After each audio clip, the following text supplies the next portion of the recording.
कर्पूरगौरं करुणावतारं संसारसारं। ओम शिवाय, जय माता दी। पुनः स्वागत है आप सभी का। चलिए विषय ले लेते हैं। घर में शंख रखने से माता लक्ष्मी जी का स्थायी निवास होता है।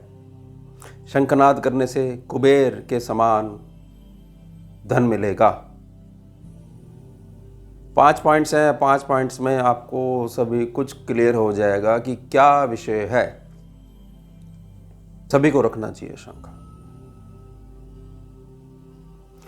पहला पॉइंट समझेंगे, शंख को कभी भी धरती का स्पर्श नहीं कराना चाहिए। हमेशा शंख को अपने पूजा घर में भगवान की प्रतिमा के दक्षिण भाग में त्रिपद आसन या सामान्य आसन पर ही स्थान देना चाहिए।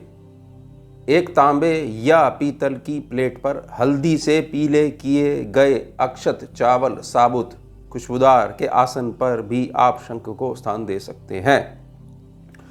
ध्यान रख लीजिएगा इन चीज़ों को। ये बिल्कुल जो मेजर ध्यान रखने वाली चीज़ें हैं वही मैं आपकी सेवा में बता रहा हूँ। त्रिपदासन क्या है? बाजार में दुकानों पर आसन होता है शंख को, कोई ज़मीन का स्पर्श नहीं होता है ना। मान लीजिए कोई बोले हमारे पास जगह ही नहीं रखने की या बहुत जगह है हमारे पास रखने की, तो 3 पद का एक आसन आता है और एक सामान्य आसन भी आता है, यानी स्टैंड आता है एक प्रकार से शंख को रखने के लिए। एक सिंपल स्टैंड आता है और एक 3 पाँव वाला स्टैंड आता है, त्रिपदासन। वो ले आइएगा, उस पर रखा जाता है। धरती को स्पर्श नहीं कराना। दूसरा पॉइंट समझेंगे, आपने हमेशा 2 प्रकार के शंख अपने मंदिर में रखने हैं, घर में रखने हैं। 2 प्रकार के।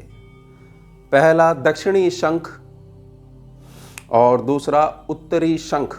2 शंख हैं, दक्षिणी शंख और उत्तरी शंख। शंखनाद हेतु, शंखनाद यानी जो शंख बजाते हैं उसको शंखनाद कहते हैं। शंखनाद हेतु उत्तरी शंख का प्रयोग करें और ईश्वर के अभिषेक हेतु दक्षिणी शंख का प्रयोग करें। क्यों? क्योंकि जिस शंख को आप मुख लगा लोगे वो दोबारा प्रयोग में नहीं लेके आ सकते आप। किसी भी प्रकार के ईश्वरीय पूजन में, स्नान में नहीं लेके आ सकते। और जो दक्षिणी शंख है वो केवल और केवल भगवान को स्नान कराने के लिए, अभिषेक के लिए ही प्रयोग होता है। ये ध्यान रखिएगा। और दोनों ही आपके घर में होने चाहिए। तीसरा पॉइंट समझेंगे, नाद वाले शंख यानी उत्तरी शंख का ऊपरी भाग खुला होता है बजाने के लिए, नाद करने के लिए। और पूजा के निमित्त दक्षिणी शंख जो है का ऊपरी भाग बंद होता है। शंख को केवल गुरुवार के दिन अभिजीत मुहूर्त में ही घर पर लाना चाहिए, केवल स्कैनिंग के अनुसार।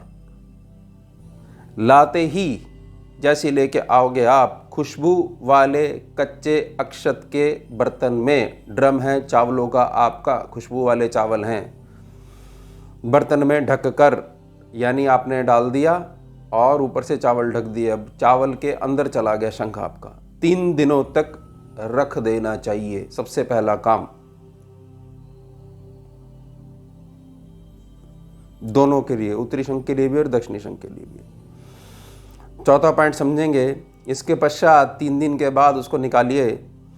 पूरे 12 घंटे के लिए शंख को बछड़े वाली भारतीय देसी गौ माता के कच्चे दूध में 12 घंटे के लिए, गंगा जल में, फिर गंगा जल में तथा पुष्पों में ढककर रख दिया जाएगा। 12 घंटे दूध में, 12 घंटे गंगा जल में, और उसके बाद जो 12 घंटे हैं उसमें फूलों में वैसे ही अंदर रख दिया जाएगा। और ऊपर से फूल आ जाएंगे, दूध आ जाएगा और गंगा जल आ जाएगा। ये ध्यान रखिएगा।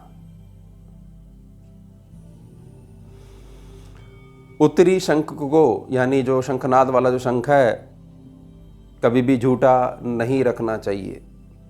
कोई भी शंख खाली नहीं रखना चाहिए। उसमें सदैव गंगा जल मिश्रित जमीनी जल, आरओ वाला पानी नहीं, समरसिबल वाला पानी ही केवल, और लाल कनेर के पुष्प रखे रहने चाहिए। एक छोटी चुनरी भी आप चढ़ा सकते हैं। शंखनाद जैसे करा जाता है, उसके तुरंत बाद उसको धोया जाता है। शंख को झूठा नहीं छोड़ते हैं, ध्यान रखिएगा।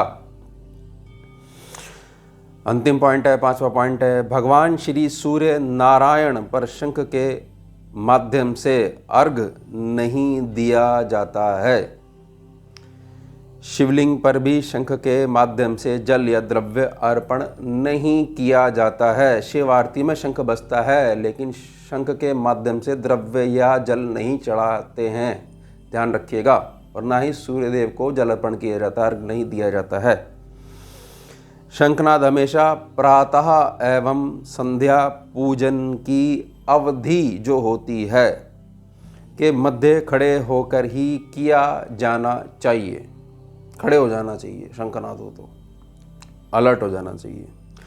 समस्त तीर्थों का वास ऊर्जा रूप में शंख के अनाहत में सदैव विद्यमान ही रहता है। सूर्य उदय का समय और सूर्य अस्त का समय जो कि लगातार बदलता रहता है। सूर्य उदय का समय और सूर्य अस्त का समय, जो भी समय है, इन दोनों ही समयों में जो भी अवधि है पंचांग में देखने के बाद 1 घंटा पीछे और 1 घंटा आगे जोड़ लीजिए तो ये हो जाएगी संध्या। सूर्योदय वाले में जोड़ लोगे तो सुबह की संध्या, सूर्य अस्त के समय में 1 घंटा आगे और 1 घंटा पीछे जोड़ लोगे तो हो जाएगी शाम की संध्या। इसके मध्य ही खड़े होकर शंखनाद करना है।